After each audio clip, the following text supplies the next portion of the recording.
Thank you very much, Madam Chair. I thank the IG for appearing, and I'd also like to just briefly recognize the presence of a former member of the committee, Mr. Garrett. He and I rarely agreed on anything, but we remain friends.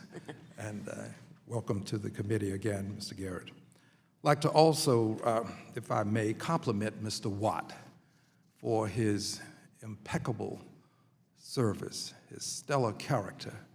He is a person who has been on this committee, served with distinction on the committee, and is someone that is highly respected in the industry. And I'm pleased to call him a person that I have great confidence in as the director of FHFA. I would in no way diminish the value of this hearing. I believe that it is an important hearing. But I also contend that there are some other things that we should look into, and I'd like to cite just a few. Wells Fargo may be fined $1 billion for auto insurance and mortgage lending. I've got several articles here, one from MarketWatch that's styled CFPB may fine Wells Fargo as much as $1 billion. Another that I won't cite presently, but I'll place in the record at a later time. I'd like to, at some point, visit with HUD about the disaster relief, the recovery effort in Florida, Texas, Virgin Islands, Puerto Rico. Very much concerned about this. We had a field hearing in Houston just last week on this issue, and there are many housing issues that are of concern to persons in these various areas. We need to at least find out how the money will get to some of the recipients. For example, will there be a direct funding to a city like Houston that has received funds directly before, or will the funds go through another layer of the bureaucracy such that it may take additional time, which means that people will continue to suffer?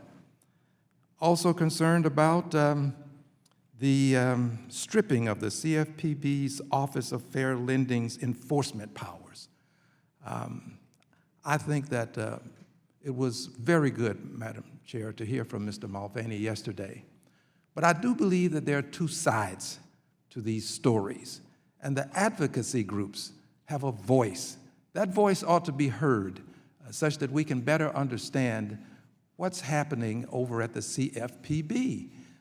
Are we really about to restructure it such that it will no longer be the watchdog that we intended and perhaps become some sort of lapdog?